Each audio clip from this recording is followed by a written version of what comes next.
Hey, Joseph. What's up? I actually wanted to talk with you how disappointing Dark Souls Remastered is. Yeah, it is. It's like, and then like whenever I talk to people, it's like, oh, it's not a remake. It's like it doesn't have to be to I add almost, this stuff. I, I, I don't know. And also, what's the I line? have Where do you? nothing to add to this conversation, so I will see you guys later. All right, bye. Okay, good night. Good night. Thanks for playing. And like, where do you draw the line between when it's a remastered and when it's a remake? Because sometimes it's blurry. There is a visible line, but sometimes it's blurry. You know. Actually, this is super vain of me, but Okay. I would like to do a podcast similar with you over Dark Souls, both the remastered and just generally what's going on with the series. Yeah, sure. You want to? Because I've been watching stuff on Dark Souls 2 lately. Hmm. And like, I don't know, I've been getting super ready and pumped for remastered, and now it's out. I'm kind of sad. Yeah. Obviously not now though, right? No, I need to shower and do dishes and Sleep. get ready for tomorrow. Yeah. I got more work tomorrow. Yay. What about later tomorrow? Define later tomorrow. As in when you're done working. Sure. Yeah. I get out of work at 5. Yeah, I get out of work at 5. I get home around like 5:30ish. But depending on how dinner plans go, it might not be till even later than that I'll be able to do it. But then anytime after that, I should be free. Okay, cool. Yeah. And if somehow those plans fall through, then we can do it this weekend. And Ian, you are also free to join if you want to weigh in on stuff. Cool. And Heather as well, if you want. Yeah. For Dark Souls? I'll just chip in at all. Like, I think it's more about Dark Souls and what also I'm trying to say remakes is, in like, general. I don't want to exclude this to just me and Joseph. Yeah. If you have something to add or want to be part of the podcast, then go ahead. Yeah, anyone can chip in. But I have no knowledge. fair enough. Well, Then it's up to you. then I will just be venting a lot Cool. to Joseph and or Ian. Also, I kind of wish I did something similar to like the recap podcast of the Marvel movies, so I could talk about the Marvel movies as I've watched them so far. Well, let's do that if we ever watch them together. Well, I'm in the process right now, is what I'm saying. Oh, yeah. Yeah, I'm working on Agents of Shield season 1, and then once I get to once I get done with episode 15, it's on to Captain America: Winter Soldier, and then I got the rest of season 1 of Agents of Shield, and then I have Guardians of the Galaxy 1 and 2, and then I have more Agents of Shield, and then I God. have Ultron. Do you really and need then to watch Agents of S.H.I.E.L.D.? Okay, I'm watching Watching it for with Sam. I'm watching Oh. it for 2 reasons. One is that I wanted to see what happened to Coulson afterwards, because I Right. was really curious, because Sam spoiled that he was still alive. Yeah. And then 2, Sam loves the show, and she says it's really good, and I was like, you know what, Yeah, so I'm I've gonna heard. go ahead and start it. Why not? And and it has- a nice time together. Well, I've been watching all of it so far by myself. Oh. So, Oh. yeah. Eh. You get to have a nice time with yourself. Yep. Watching a TV show. I mean, like, I've been texting my reactions and stuff to Sam, and she's been like, "Oh, you're at that part." Oh, that part. So, kind of watching at distance. But yeah, it's been really good, and like the characters are solid, and it feels like a Marvel Star Trek kind of. Oh. like, It's still super sci-fi-ish, and you know, you're dealing with like a new mission or whatever every episode, so like you don't have to watch them in order, but there is some overarching plot lines that kind of tie stuff together, I see. So it goes like recurring into villains. the more like what if questions and like the deeper things about the world. It goes into like, Because okay, that's what Star Trek was. It was less about the actual world and like what happens, more about what happens in it and how the characters interact and all that stuff, and like yeah, very it's kind of like philosophical. it's kind of like, you know, okay, so Avengers just happened, right, or whatever, and then there's the Chitarian like alien tech all over the place. So Shield has to kind of go in there, clean it up, and some of the episodes are focused on some of the remnant tech that they didn't get in time or whatever. And just normal people are using it for one reason or another. And then there's also kind of like the super soldier serum, but like a new modified version of it that's been going around, or like some weapons, some Asgardian weapons or whatever. It's just kind of like, you know, the leftover tech from the movies kind of dripping over into the real world, and how Shield has to deal with that. That's interesting, because It's a lot of fun. Because that's... Never mind, I almost spoiled something. Minor spoiler, but no spoilers, because I won't say what. Was it from Infinity War? I will neither confirm nor deny. Okay, well. But yeah, it's really cool. It's just a lot of episodes. It's like 100-something episodes, and each one's like 40-something minutes long. So it's not probably going to be till the end of the summer till I actually watch Infinity War. But I will make it to the Infinity War, and I will be satisfied with my Marvel experience. Yes, you will.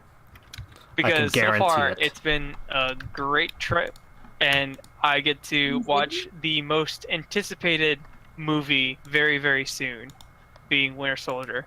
Because everybody says Winter Soldier is like the best goddamn movie or whatever. I'm just like, I don't believe you, because I really didn't like the first Captain America.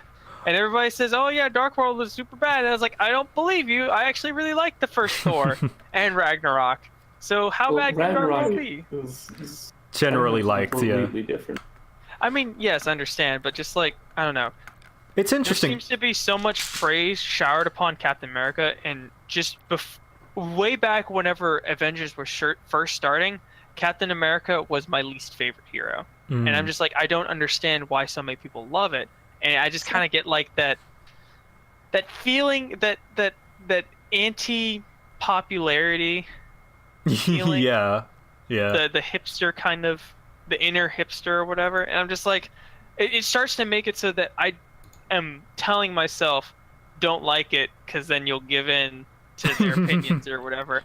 I'm just like, no, that's not how you're supposed to go about it. You're supposed to watch these movies and enjoy them fully. It's just like, I don't know. I'm kind of jealous almost, because people have seen these movies and they said they were so good. And I was like, Well, there's always an air of jealousy to that whole like thing, right? Is because like, speaking as someone who, you know, everyone feels that way about something whenever it's like, I'm not part of that crowd, because I feel like there's a little bit of jealousy. Maybe no one wants to admit it, but there's always like at least a little bit of like, you know, and it's also understandable. I think there are legitimate reasons to not like Captain America. Speaking as someone who does, you know, because he's not a very dynamic character. He kind of stays. Not saying he's a bad character, but he doesn't really change that much. I had so many problems with the first Captain America that I put it just barely above Iron Man 2, and I almost contemplated putting Iron Man 2 above that. Oh, damn. But now hindsight has kind of given me the fact that I've realized that Iron Man 2 shouldn't have existed in the first place. Yeah. So I'm kind of like... Yeah, it is kind of a pointless movie, isn't it? Iron Man 3 did Iron Man 2 better and in a better spot. Yeah. Iron Man 2 should have been Black Widow, so that it could have properly introduced S.H.I.E.L.D. and Tasha Robotov. Robotov. Robocop. Natalie Robocop. Natalie Robocop. Natalie Robocop. But yeah, that's just my personal opinion. It's still a good movie in a vacuum, but whenever you consider it in the Iron Man trilogy, it's completely unnecessary. Yes, I think that is completely valid. And going back to the whole Winter Soldier thing, I think it's an interesting note that the more generally liked Marvel movies are the ones that are less traditional. Because that's a common criticism that's thrown at the Marvel movies, is that a lot of them are the same, right? Like, even, like, people... And I liked Doctor Strange, but I can see where people are getting at, where it's basically Iron Man with magic. And it's like, yeah, kind of. That's the character. Yeah. Actually, that's a pretty valid criticism. And like I understand, and it's like, yeah, you're right. And but then you look at the Marvel movies that people do like, that they do say that it's not just like, it's all right, like Ant-Man, or like, and speaking as someone who does like Ant-Man, I like all the Marvel movies, some more than others, but yeah, people like Winter Soldier, and they liked Guardians of the Galaxy, and because they're different from the other, and Ragnarok, because they're very different. I would argue that Marvel has changed so much in tone as these movies have come around that actually the least Marvel movies are Phase 1. The entirety of Phase 1 up till the Avengers, because the Avengers is like kind of the start of the Marvel movie. And the entirety of Phase 1 don't feel like Marvel movies at all. Heather, you wanted to... Oops, sorry. The closest one is Iron Man. And that was the first one. Right. Heather, you were trying to get a word in? No. No? All right. I guess not. Did you not? Heather? What? Were you trying to get a word in? No? No? Oh, because Eric was like saying stuff and you sounded like you had a thing to say. Well, it's gone if I did. All right, great. Sorry. No worries. But yeah, no, I would say like What do you Doctor mean? Strange. What do you mean by whether they are? Yeah, I'm leaving. Oh, okay. bye. Bye. Good night. Bye. Night. What do you mean when you say they are very Marvel movie or not very Marvel movie? I mean to say that they are an action superhero movie. Okay, I see. The Yeah. focus is on the action and like the humor and just general style of the movie. Because I would argue that the antithesis and like the Marvel movie, if I was to point out a movie and say that's a Marvel movie, would either be the Avengers or Guardians of the Galaxy. Those two would be the most Marvel movies I could point out. Okay. Second to those would be, of course, the second Guardians of the Galaxy, but also Thor Ragnarok. And I know Thor Ragnarok laid more into the comedy side of that, and that was kind of new for Marvel, but really that was just the expected evolution of the Marvel movies at that point anyways. Right. It's like, oh yeah, of course they added more comedy elements, because like they were so good at that to begin with. Yeah. As far back as the first Avengers, like they hit it off with that kind of humor mixed with intense action.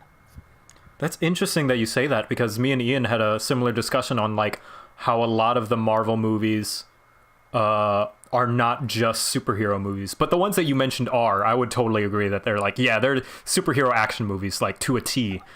But Ant-Man is like a heist movie with superheroes. Haven't seen Ant-Man. My bad. All right. But I mean, I that's not much of a spoiler. I feel like that's just that's what the movie is. Yeah. But like I would say, if I were to make a list of movies that are most Marvel and movies that aren't really Marvel, I would say most of the stuff they've recently come out with would be more Marvel.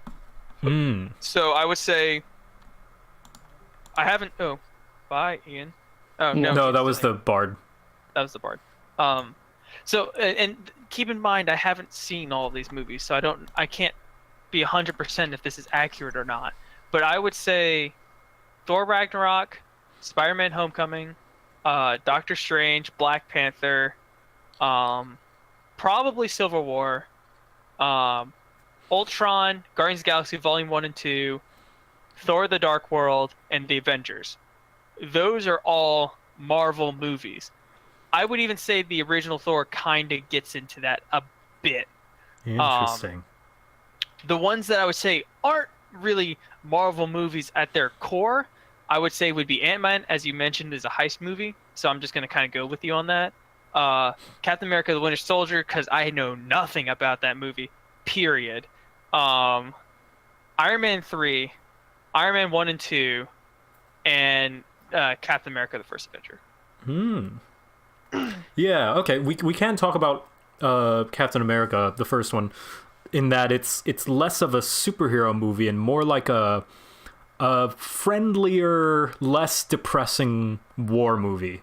Like, well, like you would. It's absolutely a war movie. Yeah, it's a propaganda war movie, I would say, because it's like glorifying the war, and I guess fits into his character, I guess. And that's kind of what puts a bad taste in my mouth, because I don't like stuff that kind of like glorifies war like that. And I'm also not a super patriotic person already, so Captain America already is off-putting to me. But I really love that style of modernizing an older generation.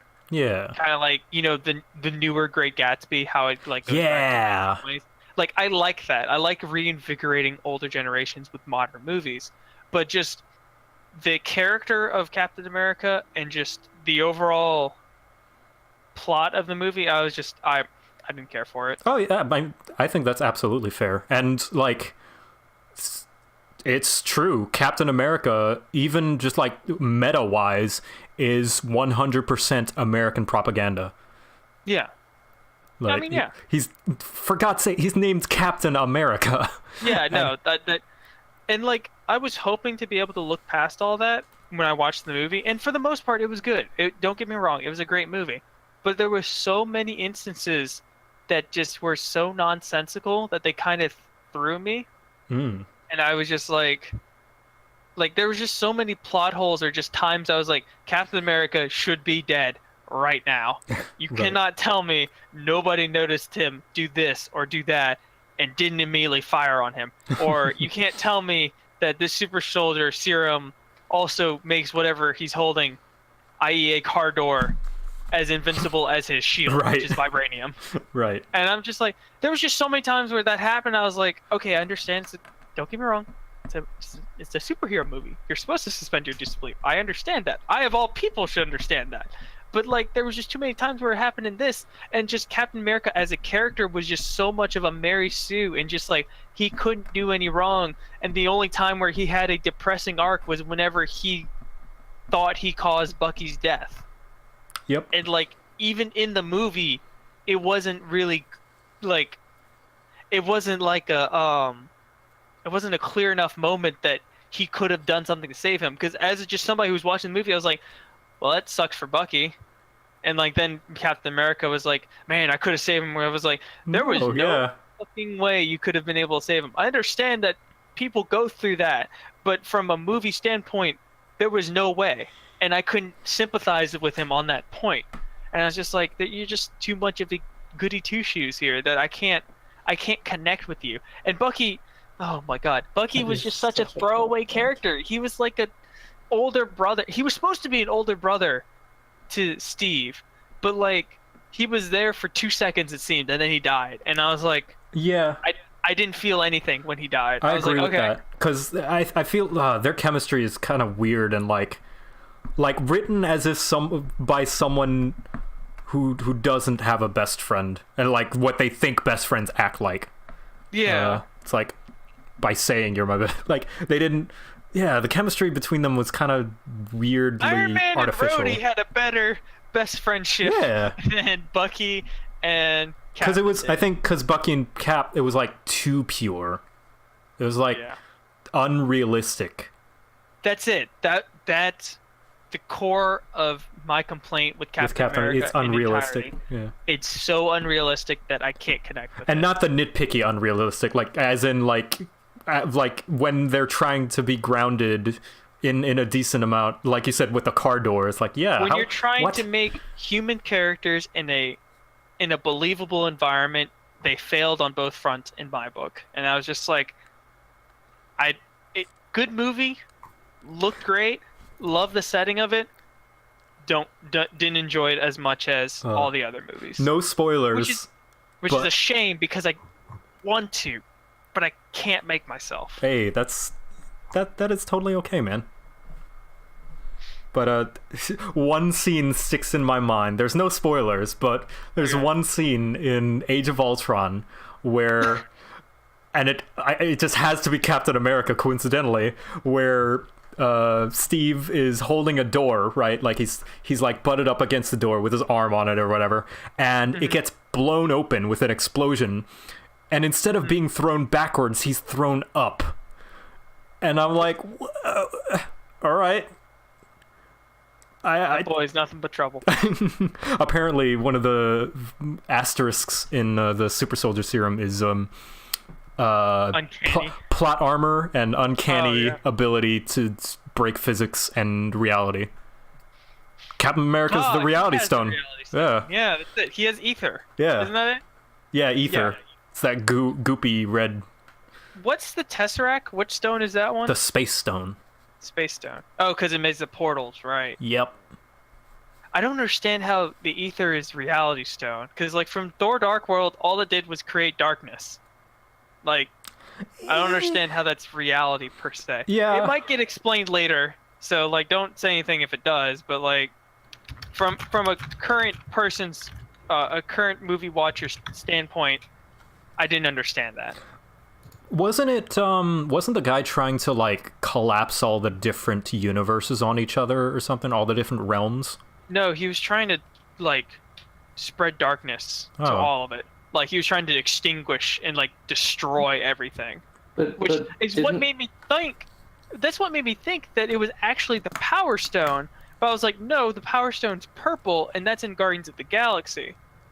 Wasn't he destroying it through the convergence of He was destroying all it through the different convergence universes or whatever? because the convergence was making it so that he had the clearest shot between all 9 realms. Oh, yeah, Yeah. that's right. That's right. The stone had nothing to do with the convergence. Yeah. Yeah, the stone was like, it activated during the convergence because the Dark Elves created to do that, but like, it didn't cause the convergence. Speaking of which, the most by the numbers villain. Like, Oh yeah. Okay, so Thor: The Dark World. I think I've already told you all this, but it's my 3rd favorite Marvel movie currently. often considered one of the weakest Marvel movies by many. Often considered one of the weakest. It is objectively a pretty bad movie. Not gonna lie. Oh, I enjoyed how it though. could you claim such a claim that it's a bad? Well, yeah. I enjoyed it though because it felt like it tried to do something different. It tried to get away from the Iron Man series, which was kind of predominant at this point because there's Iron Man, Iron Man 2, and Iron Man 3 by this point, and you could argue that the Avengers also featured Tony pretty heavily. So like all that there was left was Captain America, which was also kind of rooted in Earth's reality, and then you have Thor. And I appreciate Thor for giving us that nice little space kick that kind of kickstarts the beauty that is Guardians of the Galaxy later on. Yeah. I also appreciate Thor 2. I especially appreciate the character interactions between Thor and Loki because I think in Thor 2 is where it shines. Oh Like, yeah, absolutely. press it gently. I am pressing it gently. It's not doing anything. Oh man. And I think every character but Eric Selvig and the villain were like well written, I want to say. And I can't remember who I've told at this point, but like I've said already that Thor: The Dark World reminds me of the perfect blend of Lord of the Rings and Star Wars, and that's why I love it so much. oh yeah, it is pretty Lord of the Ringsy. There was so many moments and so many scenes that I was like, this is fucking straight from a Lord of the Rings movie. You can't tell me otherwise. And then there was other scenes I was like, this is straight from a Star Wars movie. You can't tell me otherwise. And then there was moments where both those scenes kind of blended together. I was like, holy shit, they did it. They hit both my nerd cores at the same time. I'm converging with myself. Yeah, I like that Thor blends this whole space and fantasy thing because I mean, just like he said, like science and magic are one and the same. It's like, and they really show. I think they do.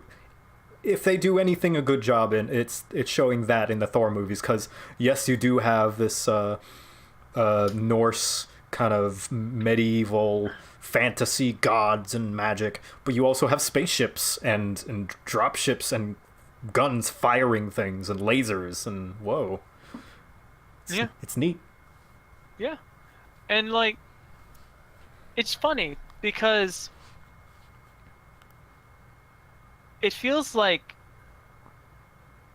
Thor it's like if you see the storytelling and visual perspective and like the development over time, it's like each character has a string of like that kind of goes through all the movies, a central theme and kind of general feel of their movies that connects them all.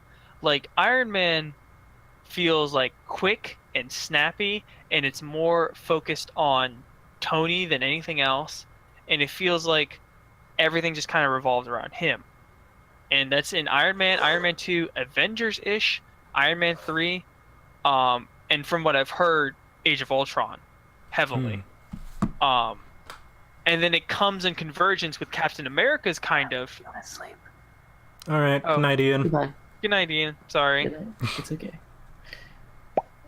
And it kind of converges with Captain America's thread, which is like, I don't know what Captain America's thread is just yet, but from what I got from the first Avenger, it's kind of like grittier and kind of like feels like a regular action movie rather than a superhero action movie.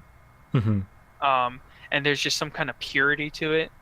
And then you have Thor's thread, which I would argue goes Thor, Thor: Dark World, Guardians of the Galaxy Volume 2, Doctor Strange-ish Ragnarok.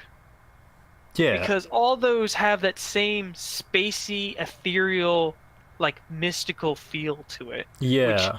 Out of all three of those timelines, kind of, I suggested that just there. I have to say Thor is my favorite and most appealing one to me. Yes. And I would totally argue agree. also maybe Black Panther somewhere along Thor's as well. Interesting.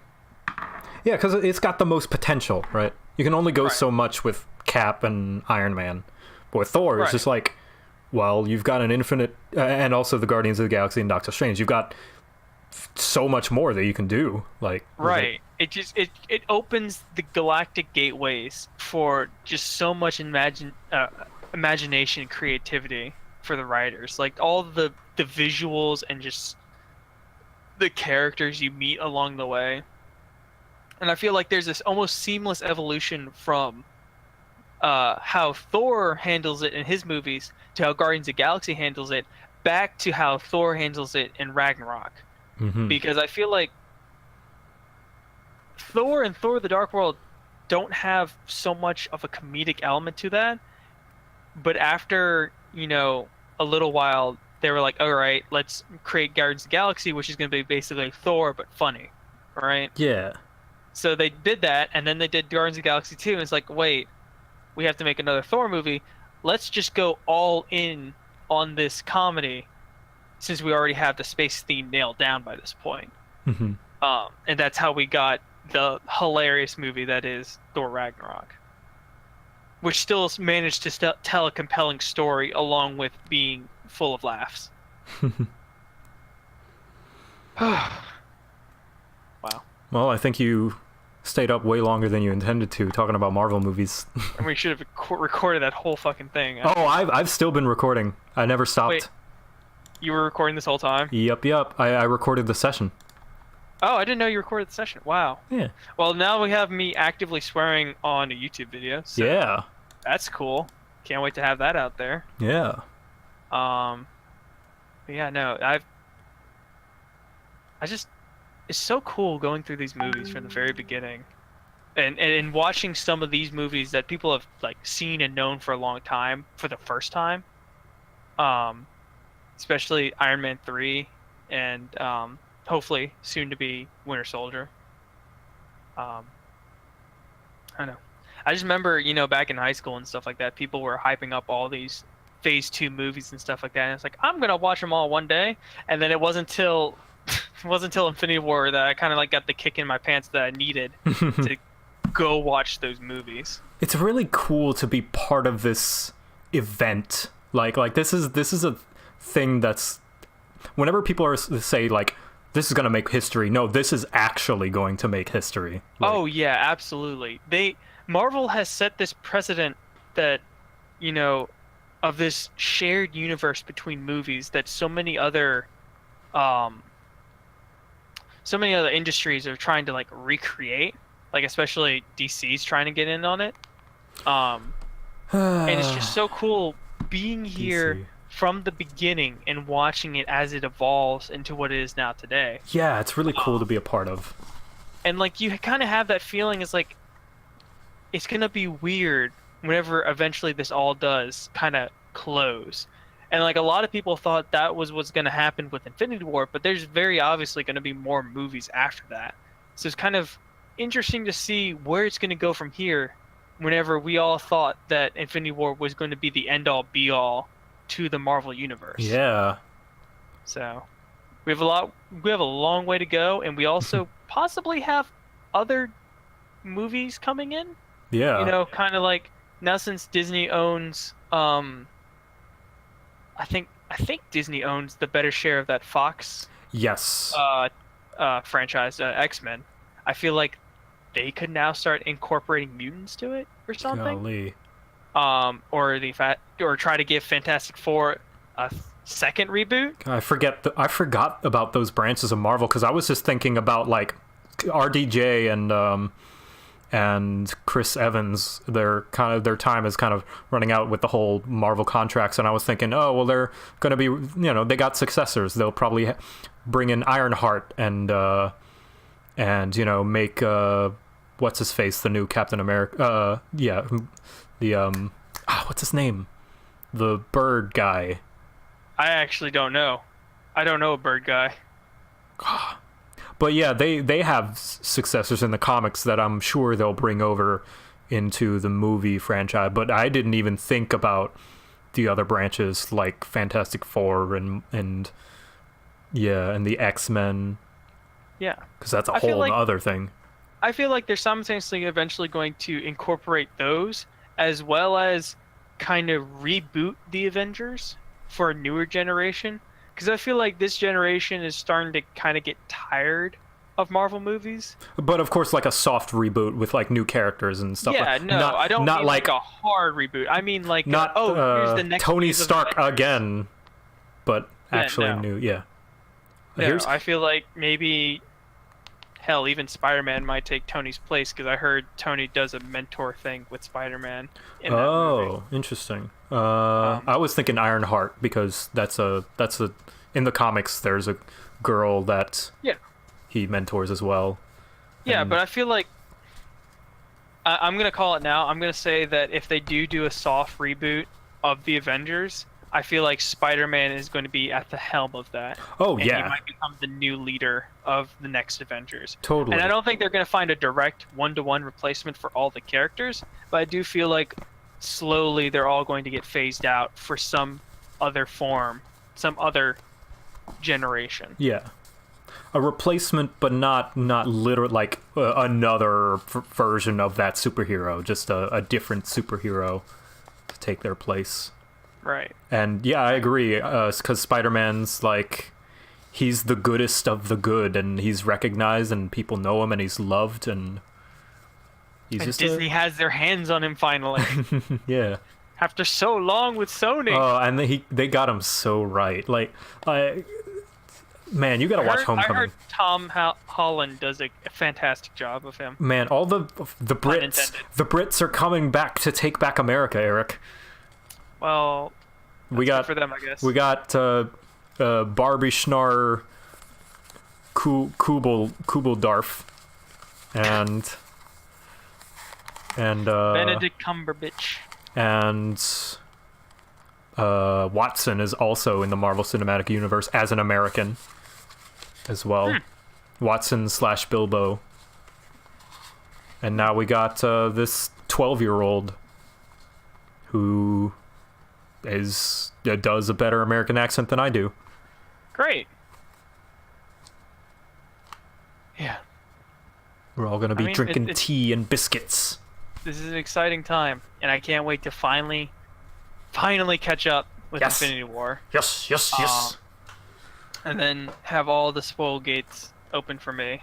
yes. Some of which I have a feeling I know already after just overhearing so much from other people. But you know, that was to be expected. yeah, it's almost Um, unavoidable. Yep. So, is there any kind of way we sign off these podcasts? Nope. Something. Great.